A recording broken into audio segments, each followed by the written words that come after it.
When you think of the British Empire at its absolute peak, the word invincible comes to mind. They had this massive global reach, professional soldiers, top-of-the-line rifles, powerful artillery, but on one single day, in a pretty remote part of southern Africa, that whole idea, that illusion of invincibility, just came crashing down.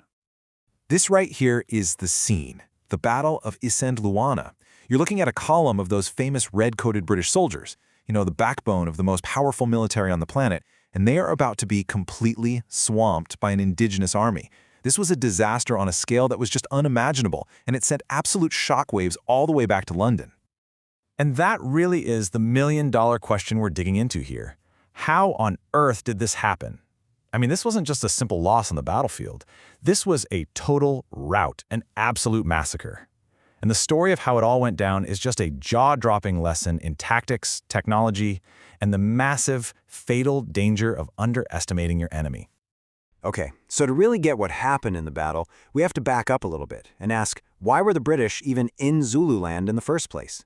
And the simple truth is, this whole war was basically started on a lie. Yeah, this wasn't some kind of misunderstanding. It was a deliberate setup. See, the British had this grand plan to unite all their colonies in South Africa into one big confederation. The only problem, the powerful and very independent Zulu kingdom was right in the middle of it all. So the local high commissioner, a guy named Sir Henry Bartle Frere, he just decides to force the issue. He goes completely rogue, without getting the okay from London, and he hands the Zulu king an ultimatum with demands that were so ridiculous, so impossible to meet, he knew it would mean war. It was basically a manufactured excuse to invade. So war it is, and you have these two vastly different armies getting ready to face off. And I've got to tell you, on paper, this should have been a complete and total walkover for the British. You can just see the massive technological gap right here. On one side, you have the British with their Martini Henry rifle. This thing could fire off something like 12 rounds a minute, and they've got artillery to back it up. And on the other side, the Zulus. A hugely disciplined army of warriors for sure, but they're armed mainly with a traditional stabbing spear and shields made out of cowhide. But this is about so much more than just equipment. This is a clash of entire worlds. You've got the uniformed professional soldier, a symbol of the industrial might of an empire. And then you have the Zulu warrior, representing a martial tradition that had been perfected over generations. For the British, though, seeing this difference just confirmed what they already believed, that there was no way courage and tradition could ever beat modern firepower. Okay, so let's talk numbers for a second. This was the size of the force left defending the main British camp at Isandlwana, about 1,800 British soldiers and their colonial allies. You'd think that's a pretty solid number, right? Yeah, well, they were about to come face-to-face with this many Zulu warriors. The main Zulu army, a force of 20,000 men, was moving silently towards them. And here's the kicker. The British had absolutely no idea. They were outnumbered more than 10 to 1 and were completely in the dark. And the orders that the Zulu king gave to his army, they were simple, direct, and absolutely chilling. There was zero room for interpretation. This was a command to completely annihilate the enemy. So you've got to be asking, how did 1,800 soldiers end up all alone, facing a 20,000-strong army? Well, it all comes down to a string of absolutely catastrophic mistakes made by the British commander, a man named Lord Chelmsford. Lord Chelmsford was just blinded by pure arrogance. He was so sure his technology made him invincible that he made one bad call after another. He saw a small Zulu decoy force, thought it was the main army, and marched off with more than half of his troops to chase them down. This left the main camp back at Isandlwana dangerously, fatally exposed. And his hubris is just perfectly captured in this one quote. His officers were urging him to logger the camp, circle the supply wagons into a makeshift fort, which was standard procedure out on the frontier. Chelmsford just brushed it off. He simply could not imagine that his camp was in any real danger from what he considered a primitive army. And this right here highlights another huge factor, mobility. The British column was just crawling through the landscape, weighed down by these heavy wagons. It took them 10 days to go just 16 kilometers. Meanwhile, the Zulu army, living off the land, moved like lightning.